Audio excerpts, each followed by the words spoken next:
Hello, it is Ryan, and I was on a flight the other day playing one of my favorite social spin slot games on ChumbaCasino.com. I looked over at the person sitting next to me, and you know what they were doing? They were also playing Chumba Casino. Coincidence? I think not. Everybody's loving having fun with it. Chumba Casino is home to hundreds of casino-style games that you can play for free anytime, anywhere, even at 30,000 feet. So sign up now at ChumbaCasino.com to claim your free welcome bonus. That's ChumbaCasino.com and live the Chumba life. No purchase necessary. VGW. Void where prohibited by law. See terms and conditions. 18+. Now, look, I want to start the hour with phone calls, actually, before I get into the monologue. People waiting, but I got a couple of emails. I left. I went and got my 20,000th cup of coffee for the day. I came back, and I got emails from people saying I did a disservice talking about the degenerates of all. I used to watch the Oscars. I don't anymore. I swore I wasn't even going to talk about this.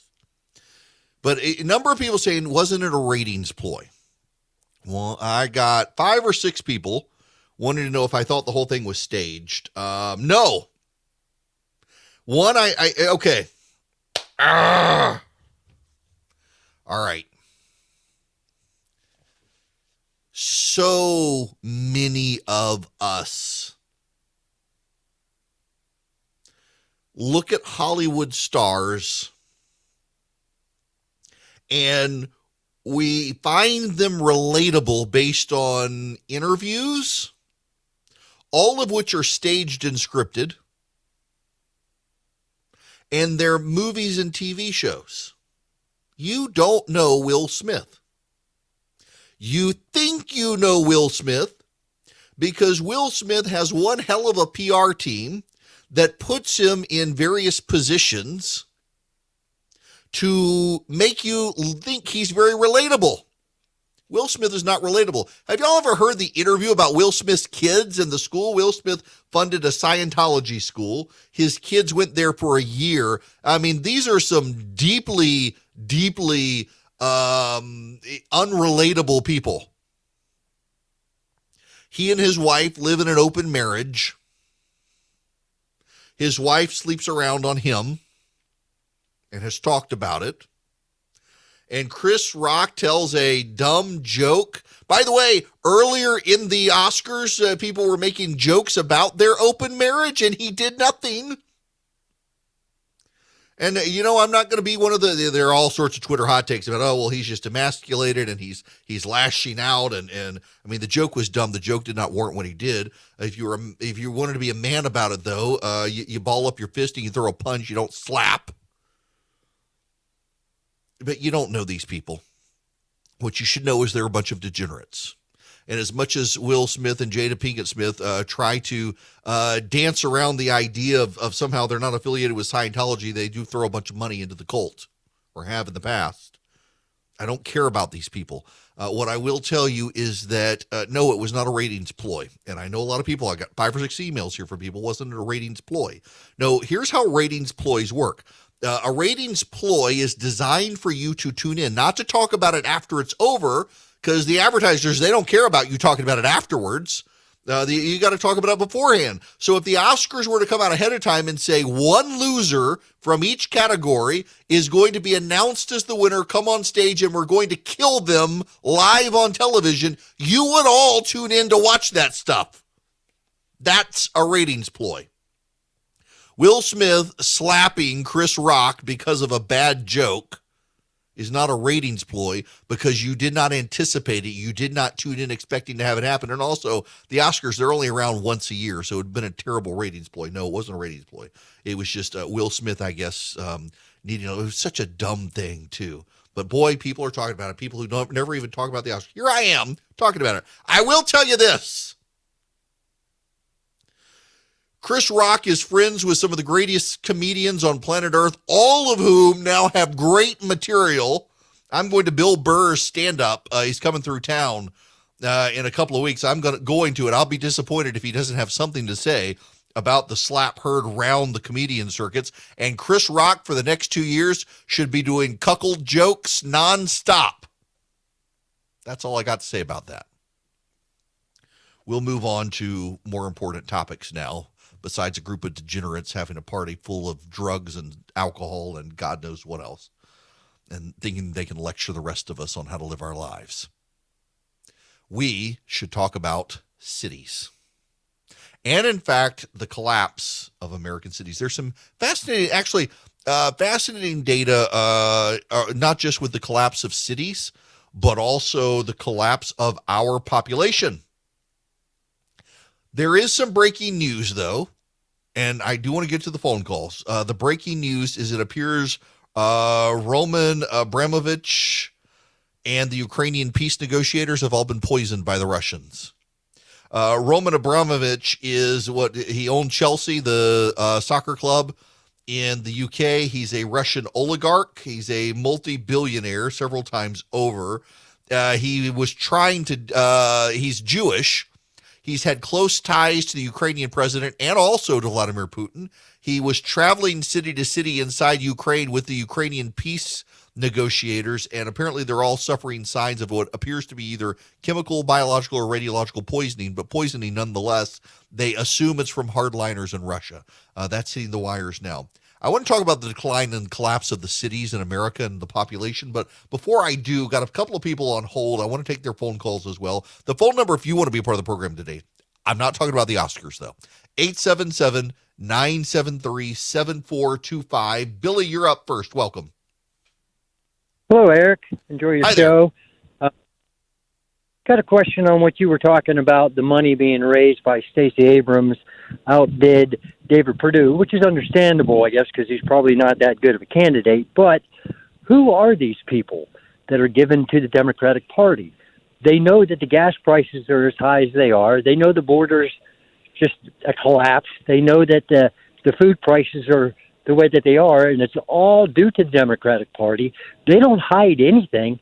Their goal is to destroy America, and they'll come on out and tell you, but yet people stand behind them. Who are these folks? So Abrams and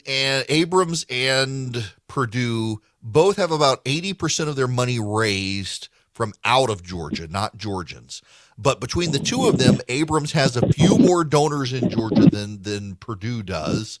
So she's raised a little more money inside Georgia. Overwhelmingly, it is coastal elites giving to Stacey Abrams, Democrats from outside of Georgia, or progressives inside the Metro Atlanta area. Stacey Abrams does not have a lot of money outside of the Metro Atlanta area. So it is typically either black Democrats or rich white people who can insulate themselves from the societal fallout caused by Democratic Party policies. That's who gives money to Democrats these days. Bob, you're going to be up next. Welcome, Bob. How are you? I'm having a great day, Eric. I always like listening to your show. I find that it's more informative than others. You give background on subjects you're talking about and explanations so you can relate better so us listeners can relate better.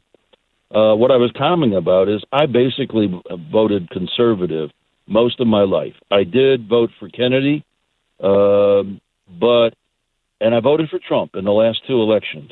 But I find that, and I vote on the basis of performance, not personality.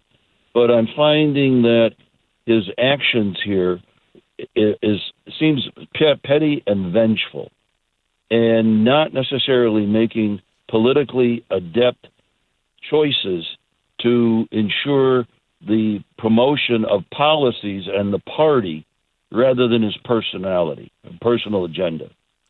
Yeah, look, I struggle on this one because a lot of people think, even though I supported him in 2020, that everything I say comes from some vantage point of not liking the guy. I don't care for him. I would have voted for him just because he better than the alternative, Biden. But I will say this.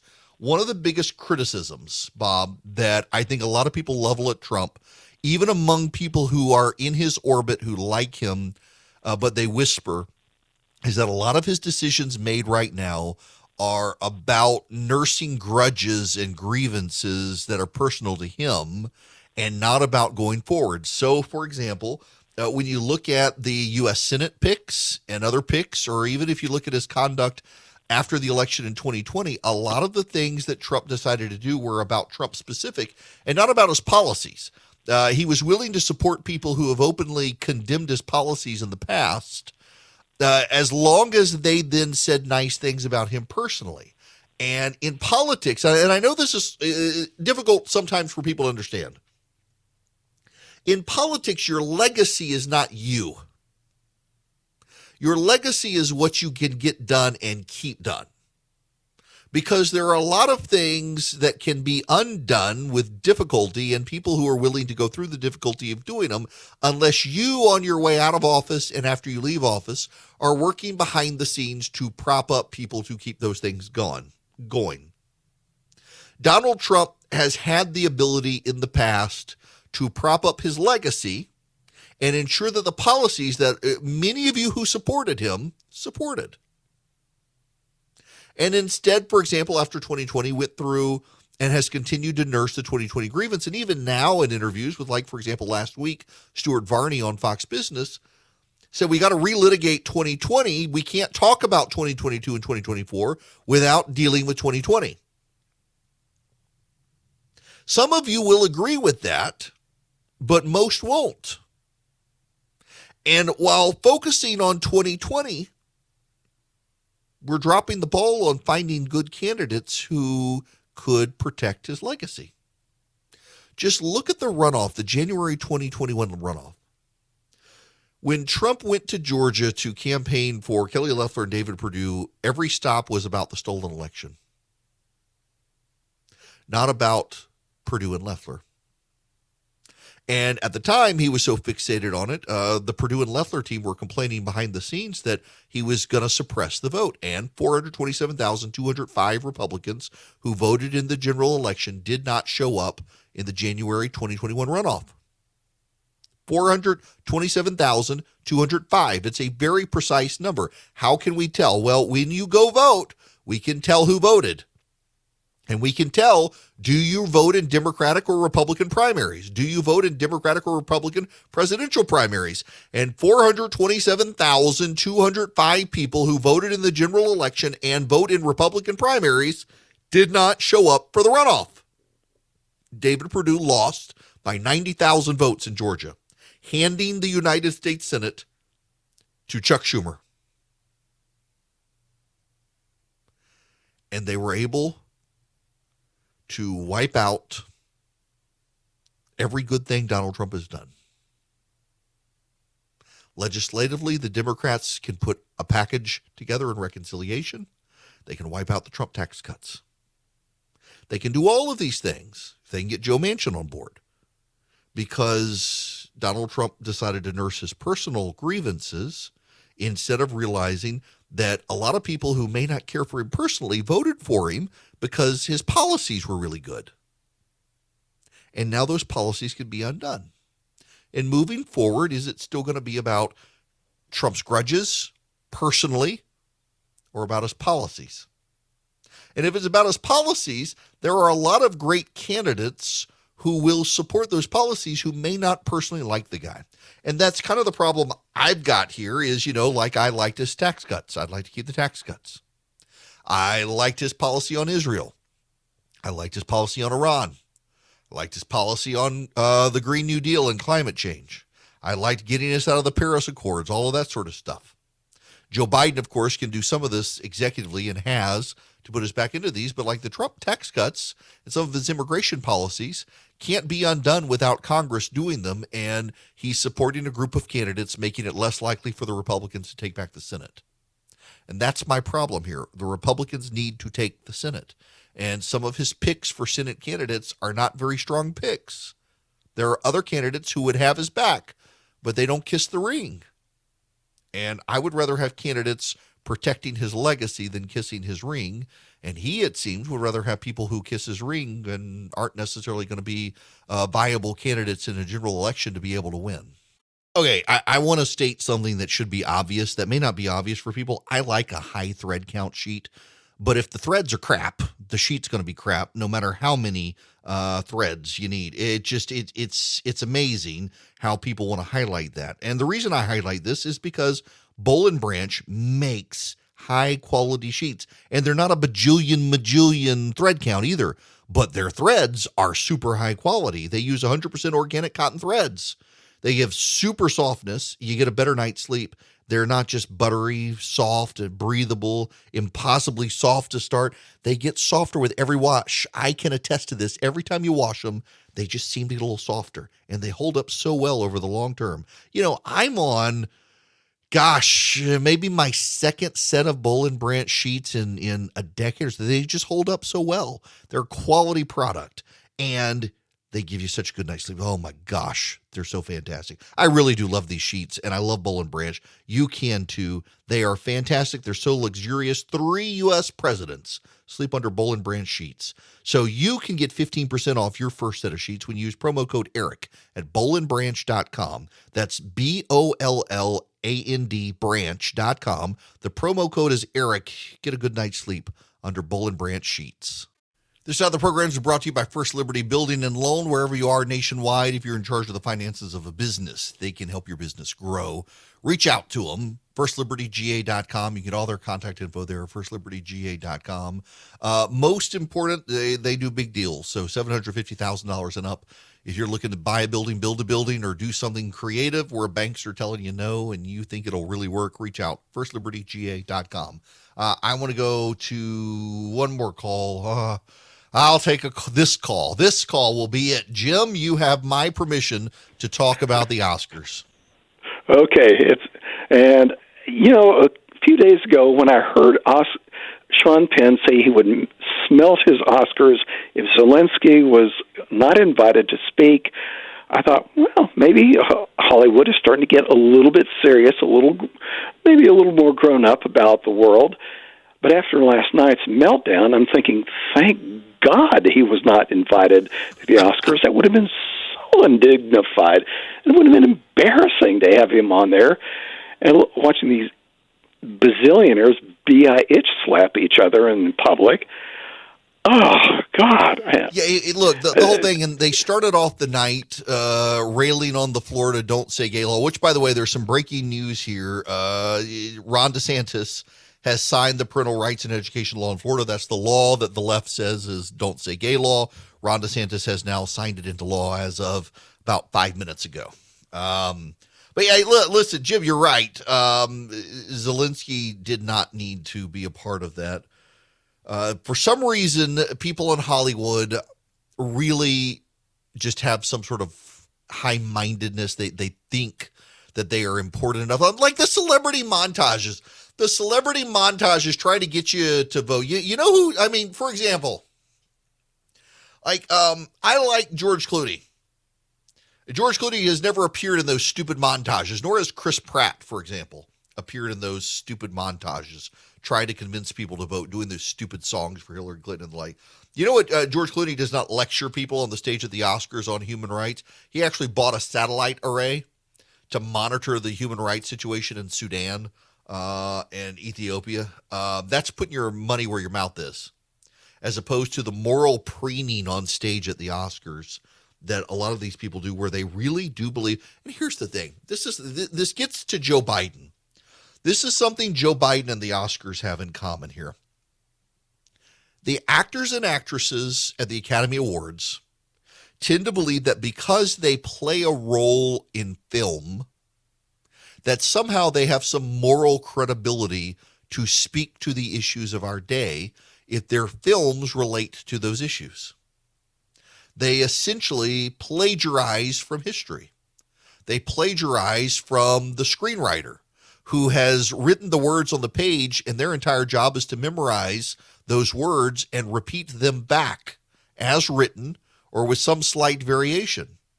You have some people who have enough sense of self-awareness that they don't fall into the trap of thinking that given their stature, they're somehow great. But you know what? Joe Biden falls into this trap. Joe Biden is a parasite. I don't necessarily mean this pejoratively, but just follow along with me.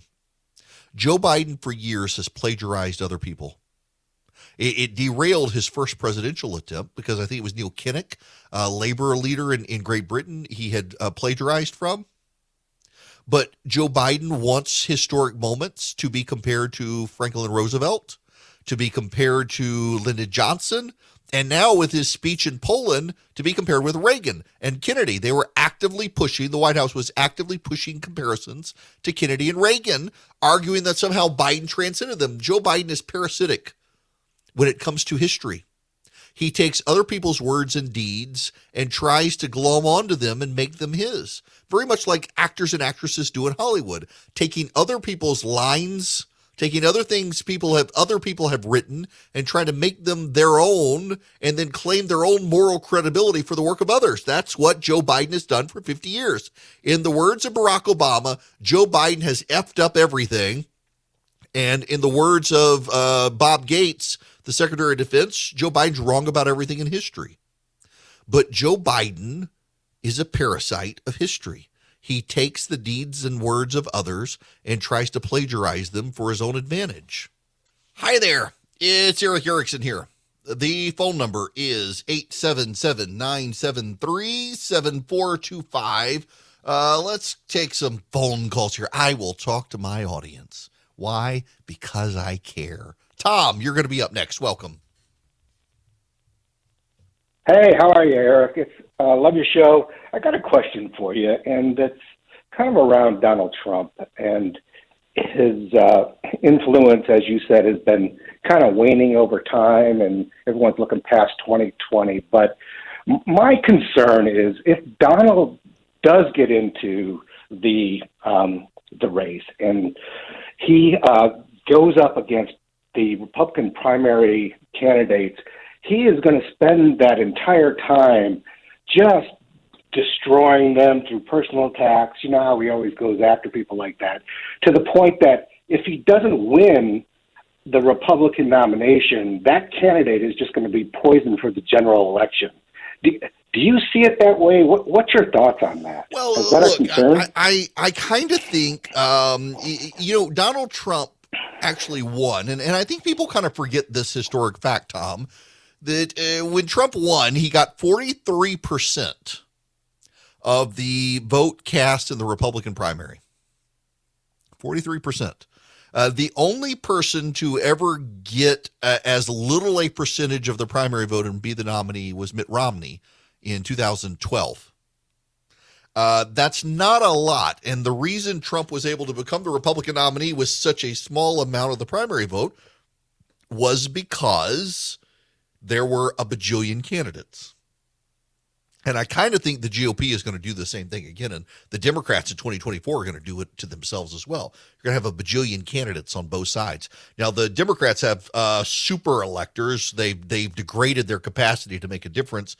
In the past, the Democrats had an elite who could bless particular candidates and give them a lot of the vote for their nomination. The GOP has never done something as elitist as that. I don't know if he's going to run again. He keeps hinting at it. My suspicion, in fact, in Georgia on Saturday, he had an event in Georgia and suggested maybe he would run again in 2024. He keeps dropping the hint. He will be Biden's age in 2024.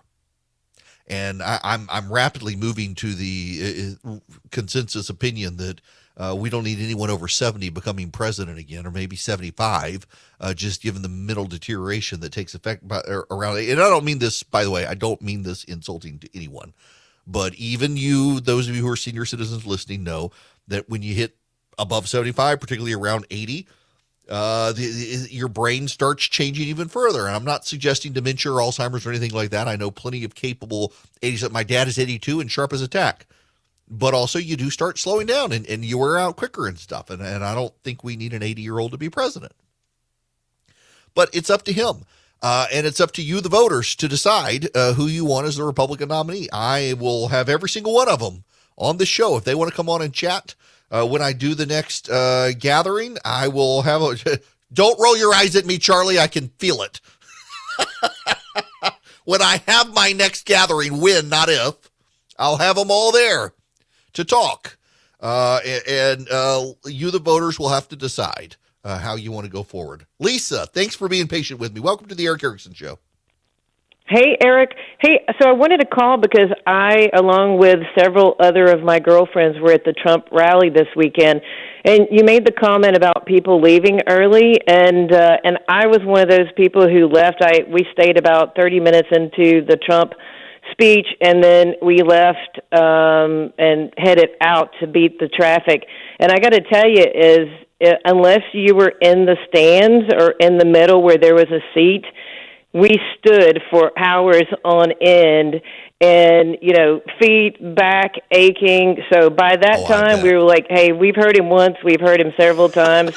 Let's cut a trail and try to beat the crowd on that. So I wanted to say don't overanalyze that. And then the second thing that I think about is I know that you're a Kemp fan, and I'm not saying that I'm a Purdue fan at all. I'm certainly open to this. But the polls keep telling us that Purdue is 10 points behind Kemp. And I would say, where have we been before when we put stock in the polls? And I would clearly want your opinion as to if you really believe those polls, because don't discount the silent voter that doesn't answer those polls, or maybe they don't answer those polls correctly. Yeah, okay. That's a really good point. So I don't individually count the individual polls. What I pay attention to are the polling averages, because I think the polling averages tend to get it right. For example, the polling averages in 2016, if you were to order them by state, would have showed you that Trump was going to win the Electoral College. The polling averages in 2020, I think, were 1.5% off of the national average. In fact, in 2016, the polling average and the national popular vote percentages were pretty much dead on. I think they were off by about 1% or 2%. So the polling averages are far better than the individual polls, because some pollsters are garbage pollsters, and the polling averages tend to sort them out. And if you take the Kemp and the Purdue polling averages right now, what you do is you see polls that tend to average out to Kemp is about 10 points ahead. Now, what's more notable about this is what you don't see out there. You don't see Brian Kemp or Stacey Abrams or the Republican Governors Association even mentioning David Perdue anymore, which suggests to me that their internal polling, which is always better than the external polling. Now, a couple of reasons, this as an aside for Lisa and everybody, internal polling for pollsters, your national polls tend to, in a state, poll 200 to 500 people. Your internal polling tends to poll a couple of thousand people, and does cell phones and landline phones and gets a better demographic mix. An internal private poll costs 3-4 times as much as a public opinion poll. And so there are a couple of things you don't see out there right now. You don't see Kemp, the Republican Governors Association, or Stacey Abrams talking about David Perdue. If their internal polling for any of them had Perdue with a pulse, you would see a change there. In fact, the moment you start hearing Brian Kemp going after David Perdue again, you will know that Brian Kemp's internal polling has showed a bounce for David Perdue. The other thing you don't see out there is David Perdue maintaining his old message. Perdue's main thing was stolen election. And now Perdue is coming out. In fact, Perdue got mad over the weekend. He blasted Brian Kemp for giving taxpayers a rebate on their taxes. So in Georgia, there's I think $3.2 billion surplus, something like that, some extraordinary one. When COVID happened, the governor in Georgia shut the state down and demanded that every state agency cut 10% out of their budget. Some of them threatened to fire people. He's like, all right, fire them. You got to cut 10%. Every state agency had to cut 10%. And then he reopened Georgia before DeSantis reopened Florida, stimulated a lot of growth in Georgia. Donald Trump attacked him. He plowed forward. The state reopened. Now the state has this massive surplus. So they're giving teachers a pay raise, and they're also giving taxpayers back a portion of the money.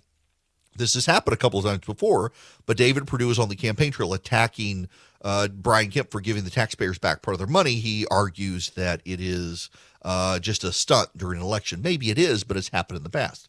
Now, so this gets back to this, and this translates across every race, wherever you are. Pay attention to what's being said and what's not being said.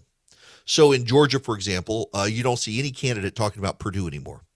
That suggests all their internal polling shows he's flubbing it. In Missouri, for example, you suddenly see this pile-on of Eric Schmidt. Eric Schmidt. Schmidt is the attorney general in Missouri. He has surged into the lead in the polling there. And suddenly nobody's attacking Eric Greitens, who is the former governor. They're all attacking Schmidt. That suggests that everybody's polling shows this surge for the Missouri attorney general in the polling.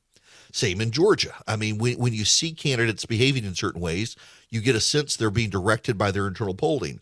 So David Perdue shifting from a stolen election campaign to attacking Brian Kemp's leadership suggests he is in second place, because the second place person is always attacking. The first place person isn't, which is why you don't see Kemp attacking Perdue.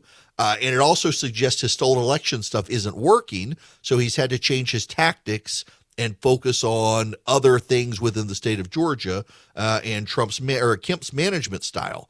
All of that tells me that while the public opinion polling individually may be wrong, that the trend lines are right, because, again, you don't see anybody out there mentioning David Perdue.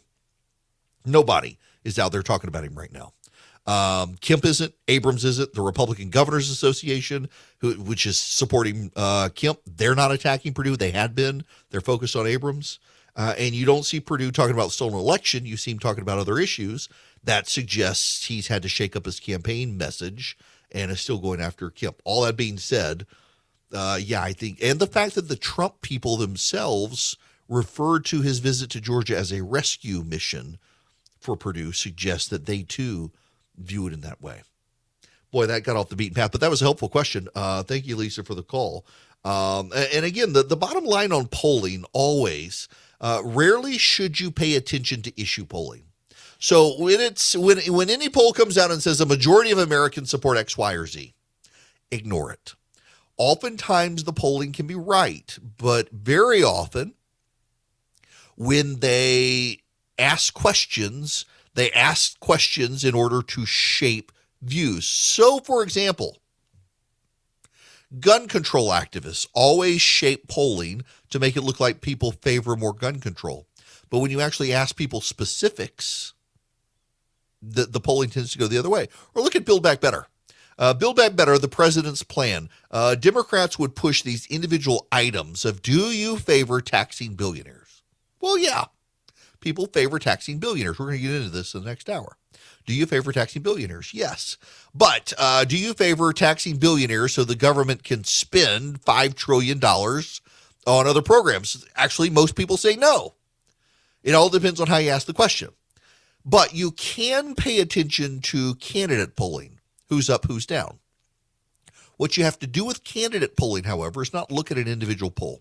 If a poll comes out, like, for example, the NBC News poll. The NBC News poll on Joe Biden has his job approval at 40%. In the context of NBC News polling, it's notable because this is the lowest it's gone, and it follows a trend. NBC has the same pool of type of voters. NBC's not going and asking the same people every month, but they're asking the same kinds of people every month. And those kinds of people are shifting. That's telling. But when you put them all together and you take polling averages, the polling average, you can generally get a sense. The polling average tends to be plus or minus 2% off from where things actually show up.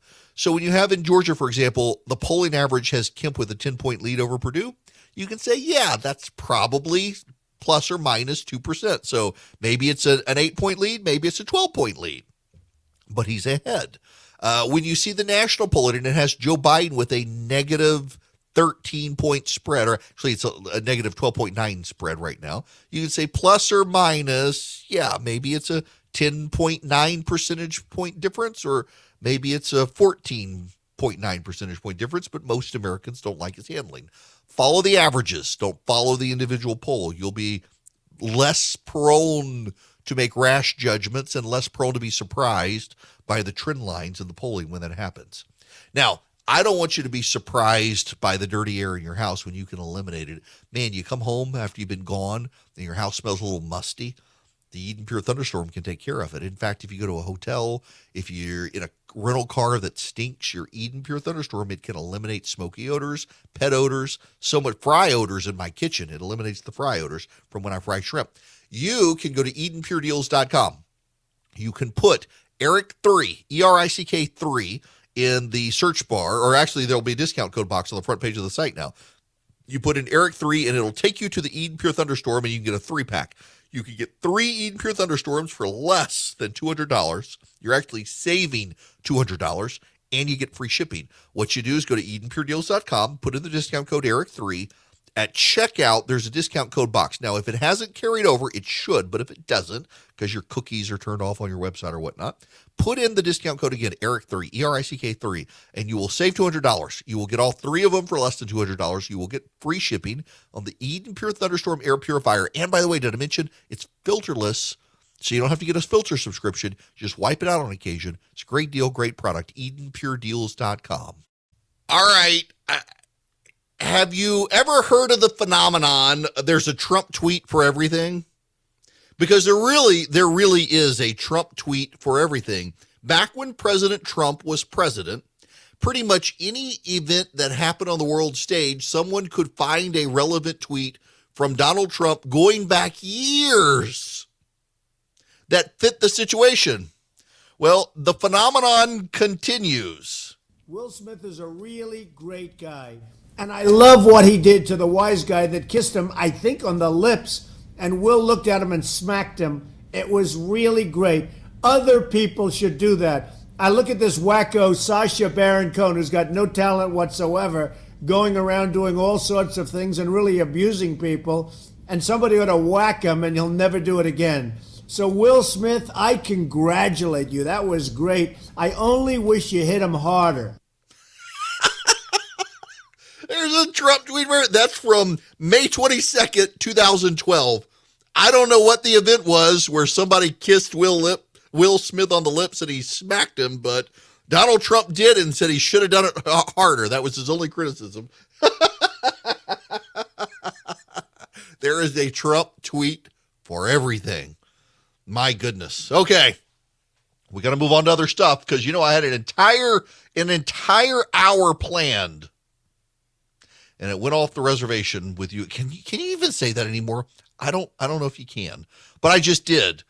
But right now, what I was supposed to talk about was Joe Biden. He wants Congress to fund the police. Yes.